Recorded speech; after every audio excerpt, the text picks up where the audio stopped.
terima kasih atas nama Live Channel saya ucapkan untuk para hadirin, Bapak dan Ibu yang sudah menyempatkan diri untuk datang di acara kami. Kami sangat diberkati dengan kedatangan Bapak dan Ibu di tempat ini. Dan kita akan segera menutup acara kita, tapi sebelum kita tutup, kembali saya akan menjelaskan secara singkat tentang Live Channel. Mungkin kita kembali perlu diingatkan tentang kriteria hak siar kita, bagaimana kita punya kriteria broadcast, kriteria untuk menayangkan supaya para provider kadang-kadang seringkali dapat protes dari tim afiliasi kita kan bahwa ini formatnya nggak sesuai, ini kok hasilnya NTSC bukan PAL gitu. Tadi ada pemenang dari Wordage, Gloria yang seringkali kita protes kenapa kok interlace terus dan kita kembalikan terus dan kita reject terus materinya. Jadi kembali kita akan ingatkan ini cepat saja. Seperti yang kita tahu, next slide Daniel. Seperti yang kita tahu, Live Channel adalah sebuah Christian channel yang 100% dedicated untuk konten-konten Kristiani.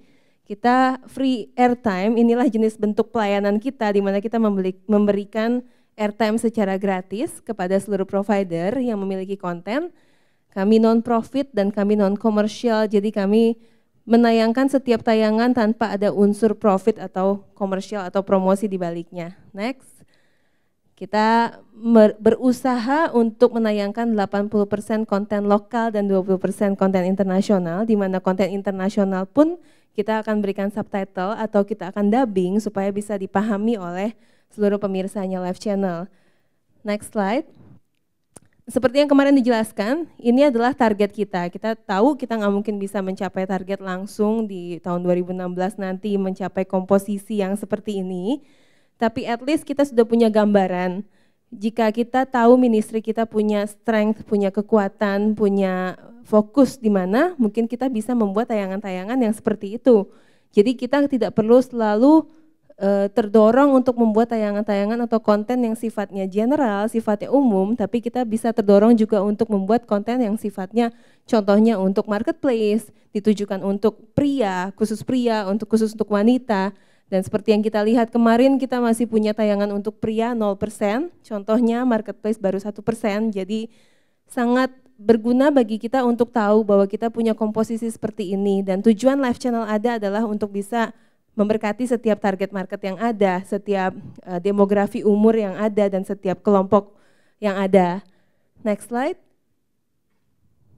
Nah ini idealnya yang tadi saya jelaskan, jadi kita akan berusaha untuk mencapai seperti ini. Jadi teman-teman provider di tempat ini yang mungkin pengen kasih tahu, pengen info, tadi ada satu provider yang bilang, ya udah saya akan masuk untuk dunia marketplace dan saya akan khususkan konten saya untuk marketplace. Jadi kalau misalkan ada Bapak dan Ibu yang memang ingin mengkhususkan tayangan-tayangan dan membuat tayangan yang khusus untuk konten-konten seperti ini, feel free untuk hubungi kami, hubungi teman-teman Live Channel di belakang yang pakai kaos yang sama, di belakang yang pakai seragam, dan feel free juga untuk share, untuk ngobrol dengan mereka, brainstorming sama-sama kira-kira bisa membuat tayangan seperti apa. Next slide. Nah, saya ingatkan sedikit, mungkin ini yang tidak dijelaskan di workshop tadi, karena ini adalah kriteria khususnya Live Channel dan MNC dan broadcastnya kita. Tadi mungkin di workshop dijelaskan secara umum bahwa kita bisa bikin produksi tayangan dengan kamera seperti apa, mungkin kita bisa edit dengan software editing seperti apa, teknik mengedit bagaimana. Mungkin kita juga tadi ngobrolin soal bagaimana kita bisa menciptakan konsep, bikin tayangan seperti apa, punya ide-ide kreatif, kita kira-kira tuangkan dalam bentuk tayangan seperti apa. Tapi ini adalah hasil akhir di mana kita harus ikuti. Karena kalau misalkan hasilnya tidak sesuai dengan kriteria tayang kita, sebagus apapun kontennya, kalau ternyata tidak bisa ditayangkan dan tidak sesuai dengan kriteria kita, akhirnya jadinya reject, seperti yang biasa kita dapetin kan, kadang-kadang reject. Nah, ini adalah do and don'ts-nya, khusus untuk kualitas broadcast, kita akan shoot dengan broadcast, kita bisa shooting dengan broadcast kamera, sekarang ini bisa HD atau SD, 1080, 920 atau 70576 seperti yang kita tahu selama ini, dan kita bisa edit dengan broadcast editing, dan setiap kali kita bisa menghasilkan tayangan, contohnya misalkan tayangan yang sudah dijadikan raw data jadi satu file, kita harus input ke dalam editing software kita juga berdasarkan format yang sama, tidak kita ubah supaya hasilnya juga kualitasnya tetap sama.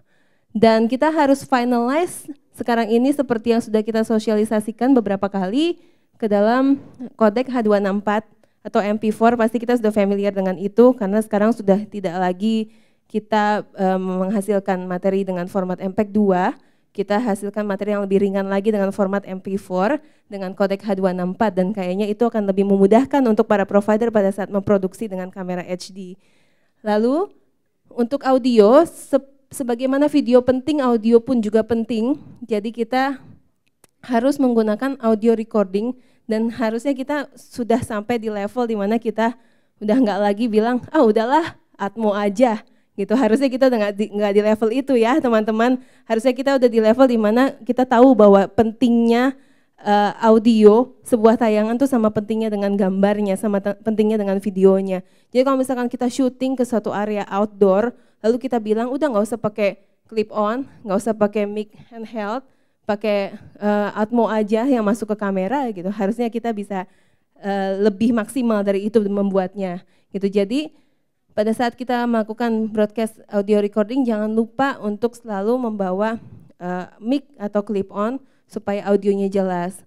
Lalu ini ketentuan yang hanya live channel miliki, jangan lupa audionya diturunkan jadi min 15 dB sama seperti yang selama ini kita pernah follow up kepada para provider untuk diturunkan audionya dan seringkali keluhan kita sama. Karena memang video server yang live channel miliki bisa menerima kualitas audio dengan level volume sebesar min 15 dB. Lalu kita harus pastikan tidak ada audio delay atau tidak ada audio noise sebelum kita finalize video ini. Lalu next. Lalu ini mengenai konten. Kalau tadi mengenai kualitas, ini mengenai konten. Seperti biasa, tidak ada apapun yang secara provokatif mention atau membicarakan tentang SARA, tentang politik, tentang sebuah organisasi atau sebuah profil seseorang ataupun profil sebuah lembaga yang dibicarakan secara negatif atau provokatif. Jadi kita sangat menganjurkan untuk para provider membuat konten-konten di mana tidak secara provokatif juga menyinggung atau membicarakan, karena kita bukan bikin konten untuk kalangan sendiri, tapi kita bikin konten untuk broadcast, artinya semua orang pada saat kita tayangkan semua orang bisa menonton dan semua orang bisa melihat dan semua orang punya akses untuk melihat tayangan ini. Lalu ini juga masih sebelumnya, ini juga yang selama ini kita bicarakan pada saat kita membuat konten, seringkali kita masih melihat ada jadwal ibadah dari sebuah gereja atau beberapa gereja masih ditayangkan di akhir tayangan. Kita pasti akan cut itu atau kita biasanya menganjurkan untuk langsung dihapus, dan beberapa kali juga kita sempat reject materi seperti itu karena tujuan kita kembali, kita bukan untuk menayangkan atau mengangkat profil sebuah gereja atau profil sebuah lembaga, tapi tujuan kita adalah kita menghadirkan konten-konten yang secara bersama-sama kita bisa hadirkan untuk bisa mendewasakan audiens kita secara rohani dan juga bisa memberkati mereka. Jadi kita biasanya akan cut konten-konten seperti ini, lalu pada saat ada event promo yang kita izinkan untuk tayang, kita tidak mengizinkan adanya harga tiket atau harga registrasi tertera di dalam video tersebut. Lalu itu agak typo, tidak boleh terlalu banyak scene yang menunjukkan darah atau violence atau nudity dan yang lainnya. Information center dan sponsorship bukan tidak sepenuhnya tidak diperbolehkan tayang, ini yang seringkali membuat kebingungan. Jadi kita boleh menempatkan information center seperti social media, website, call center, email, contact number siapapun yang menjadi call center dari sebuah lembaga ini, boleh kita masukkan di tengah-tengah tayangan, tapi kita tidak bisa menayangkan ringback tone untuk sebuah video klip, tapi harusnya sekarang udah nggak zaman lagi ringback tone ya. Lalu kita juga mau mengizinkan untuk menempatkan logo sponsor di dalam credit title selama itu hanya logo dan websitenya. Kami seringkali ditanyakan gimana kalau misalkan kita produksi tapi kita menggunakan sponsor karena mungkin biayanya nggak mungkin kita sanggup untuk cover sendiri. Tapi kita boleh menempatkan logo dan website sponsor tersebut di credit title. Atau misalkan kita menggunakan wardrobe dari sebuah merek pakaian tertentu dan kita memang sudah ada deal partnership dengan mereka, kita boleh memasukkan itu di tengah-tengah tayangan selama itu relevan, misalkan wardrobe by atau furniture by dan lain-lain. Next. Nah, ini saya mau menjelaskan bagaimana prosesnya di live channel dari konten diterima oleh kami sampai on air. Jadi prosesnya adalah kita akan langsung mengecek formatnya apakah sesuai dengan yang live channel bisa terima. Secara kasar kita akan cek apakah mungkin format tayangannya itu PAL atau NTSC gitu. Lalu kita akan input pendataan kita secara administrasi di dalam schedule kita, di dalam susunan schedule kita. Lalu kita akan berikan kepada quality control, teman-teman QC untuk memfilter tayangan tersebut secara konten dan secara kualitas broadcast. Lalu yang dilakukan adalah pada saat konten diterima kita akan follow up bahwa kita sudah menerima konten dan kita akan follow up feedbacknya. Lalu pada saat dilakukan proses filter atau QC atau screening kita sebut biasanya, kita akan cek konten secara menyeluruh mulai dari setiap ketentuan broadcast yang ada di kantor kami, yang ada di MNC Media dan juga ketentuan konten. Lalu kita akan cek kembali formatnya, memastikan bahwa ini adalah sesuai dengan yang bisa kita input di dalam server. Lalu kita juga akan memberikan feedback review. Jadi seringkali kalau ada QC report yang kita berikan, kita kembalikan kepada provider itu adalah review kita. Jadi kita mengharapkan provider juga pada saat materinya itu oke, pada saat materinya acceptable, tapi ada note, kami sungguh berharap diperhatikan note-nya karena itu sangat penting. Dan biasanya ketentuan kami adalah begitu note itu tidak diperhatikan dan tidak ada perubahan selama beberapa kali, kami terpaksa harus mengulang tayangan tersebut, mererun atau hold tayangan tersebut sampai dia bisa memperbaiki, konten provider tersebut bisa memperbaiki sampai tayangan itu layak untuk tayang di live channel. Setelah itu kita akan input ke dalam video server sebelum on air. Jadi kita akan transfer masuk ke dalam video server kita. Yang diterima adalah kodek H264 yang tadi saya sudah jelaskan dengan extension .mov atau .mp4, di mana di situ pada saat kita input video server, technical audio quality direview secara lebih detail. Karena live channel sendiri tidak punya alat untuk mereview secara detail, tapi pada saat di MCR kita punya Blackmagic yang bisa mereview audio secara detail. Setelah itu baru kita prosesnya sampai ke on air. Lanjut. Ini adalah aspek rasio yang acceptable. Banyak sekali pertanyaan tentang ini. Jadi kalau misalkan aspek rasionya 4:3 atau 16:9 atau anamorphic masih bisa diterima oleh live channel. Tapi perhatikan save areanya. Jadi seringkali misalkan ada logo yang terlalu pinggir, seringkali tidak bisa masuk ke dalam TV di dalam tayangan karena mungkin aspek rasionya tidak sesuai atau kita tidak memperhatikan save areanya, atau mungkin video tersebut dibuat sebenarnya untuk online tapi tidak di setup lagi untuk broadcast. Jadi kita harapkan bisa diikuti ketentuan-ketentuan kita supaya pada saat misalkan ada tulisan subtitle yang terlalu di pinggir akhirnya jadi nggak kelihatan, kita juga bisa untuk tidak lagi kembalikan ke provider untuk minta diperbaiki, tapi kita bisa langsung tayangkan. Next. Nah, ini adalah contoh penempatan. Banyak juga yang bertanya soal ukuran template dan kita perlu menyeragamkan ini. Seringkali kita ketemu dengan provider-provider yang memberikan kepada kita template nama yang terlalu besar dan kita berapa kali minta diperbaiki untuk diperkecil karena fokusnya akan berubah dari wajah si pembicara ke namanya si pembicara karena ukuran namanya dan ukuran wajahnya ternyata sama besar. Jadi kita mengharapkan untuk diperkecil saja karena sebenarnya sudah kelihatan kok. Namanya kecil pun sudah kelihatan. Dan sekali lagi kita jelaskan bahwa kita hanya butuh namanya. Sebetulnya kita tidak terlalu membutuhkan gelarnya. Mohon maaf karena kita mau samakan ini semua. Kita butuh namanya dan kita butuh kontennya. Kita tidak butuh terlalu banyak kata-kata atau tulisan di dalam layar tersebut supaya kita bisa fokus kepada apa yang pembicara sampaikan, bukan kepada tulisan-tulisan yang ada di layar tersebut. Lalu pada saat kita pada saat kita memberikan sebuah video di tengah-tengah tayangan yang kita ambil dari YouTube atau kita ambil dari Vimeo atau dari website lainnya, tolong tampilkan sumber _2 YouTube karena itu adalah bukan milik kita, jadi kita harus tampilkan itu.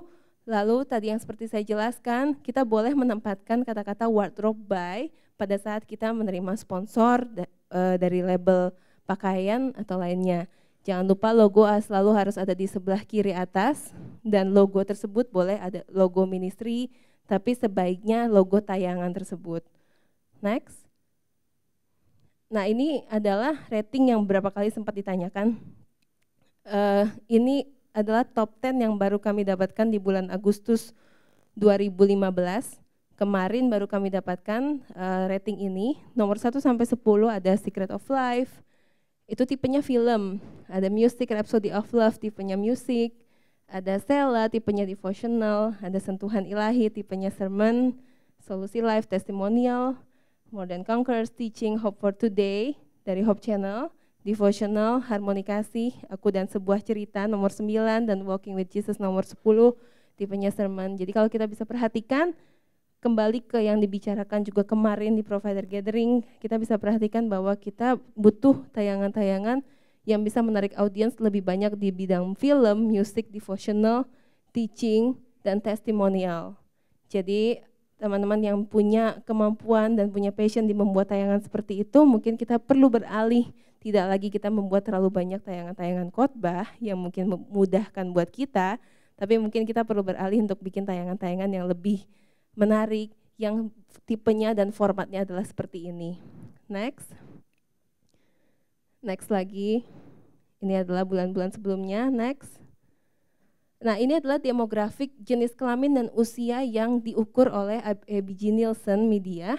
Ini adalah survei areanya. Jadi kalau misalkan kita bertanya-tanya apa sih yang diukur gitu. Ini adalah jenis kita mengukur berdasarkan jenis kelamin laki-laki dan perempuan dan kelompok usia anak-anak 5 sampai 9, 10 sampai 14 untuk remaja 15 sampai 19 tahun, dewasa muda 20 sampai 24 tahun, dewasa 25 sampai 29 sampai 50 tahun ke atas.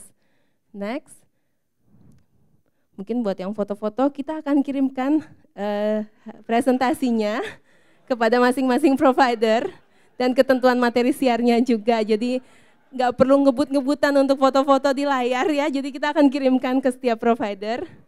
Nah, lalu ini adalah viewing habits dari audience. Nah, kita bisa lihat bahwa seperti channel-channel televisi lainnya, prime time kita ada di jam 7 sampai jam 21.59 malam. Sampai jam 10 malam, dan itu adalah prime time-nya Live Channel. Ada lagi prime time yang cukup bagus di jam 9 pagi sampai 11.59, jam 12 siang. Jadi itu adalah area-area di mana ditonton paling banyak Live Channel, dan kita bisa perhatikan bahwa pada saat Live Channel memasukkan tayangan di jam-jam prime time itu berarti adalah kualitas yang sudah cukup baik, tapi bukan berarti yang terbaik. Jadi kita masih perlu terus improve, kita masih perlu terus menghadirkan yang terbaik. Sekarang ini per minggu lalu Live Channel ada di posisi 47 dari 144 channel yang kemarin kita bicarakan. Jadi kalau misalkan kita mau jadi rating yang awal-awal dan rating yang top 10, kita perlu kerja sama-sama untuk bisa menghadirkan tayangan yang terbaik. Kembali seperti yang kita bisa bilang, kita hanya salurannya, kita hanya medianya, kita bukan content maker sepenuhnya. Meskipun kita juga melakukan produksi, tapi kita pasti tidak mampu untuk melakukan produksi selama 24 jam untuk memenuhi 24 jam programming kita. Jadi kita perlu kerja sama-sama untuk bisa menghadirkan tayangan-tayangan terbaik. Bukan untuk orientasi mendapatkan rating yang paling baik. Ini hanyalah ukuran, ini hanyalah indikator di mana kita bisa ngelihat, oh ternyata audiens suka, ternyata audiens tonton. Tapi indikator kita yang sebenarnya adalah bagaimana konten yang kita hadirkan melalui Live Channel ini bisa benar-benar memberkati mereka. Next. Nah, jadi gimana caranya kita bisa kerja sama-sama? Saya di sini juga mewakili Live Melayani yang mungkin kita lihat booth-nya ada di depan sana selama 2 hari berturut-turut. Jadi Live Channel sekarang ini juga bukan hanya bekerja secara on air, tapi kita juga bekerja secara off air. Ada training yang kita lakukan juga kerjasama dengan teman-teman yang expert di bidang media, namanya Impact. Ada juga live melayani di mana kita juga memberkati teman-teman kita yang membutuhkan dalam bidang pendidikan, dalam bidang kesejahteraan, dan juga untuk kesejahteraan masyarakat dan juga untuk menolong orang-orang yang terkena bencana. Jadi ada beberapa, kalau tadi kita juga sempat tampilkan beberapa video live melayani pelayanan kita ke Sinabung beberapa minggu yang lalu, dan juga kita sempat sosialisasikan kepada beberapa provider bahwa live melayani ingin melayani di Sinabung dan memberikan berkat bagi mereka untuk para korban. Itulah juga yang kita lakukan sekarang ini. Dan terima kasih juga untuk kepada beberapa provider yang memberikan bantuan melalui live channel dan live melayani untuk korban Sinabung. Kami sungguh bersyukur dan berterima kasih. Untuk tahu lebih banyak tentang live melayani dan tahu lebih banyak tentang event off air kita dan juga tentang ketentuan materi siar, karena waktu terbatas, silahkan ditanyakan kepada teman-teman kita, teman-teman live channel di belakang. Feel free to ask. Feel free untuk brainstorm dan ngobrol dengan mereka, karena mereka juga akan dengan bersedia juga bisa ngobrol dan ngasih tahu apa yang kira-kira dibutuhkan untuk live channel.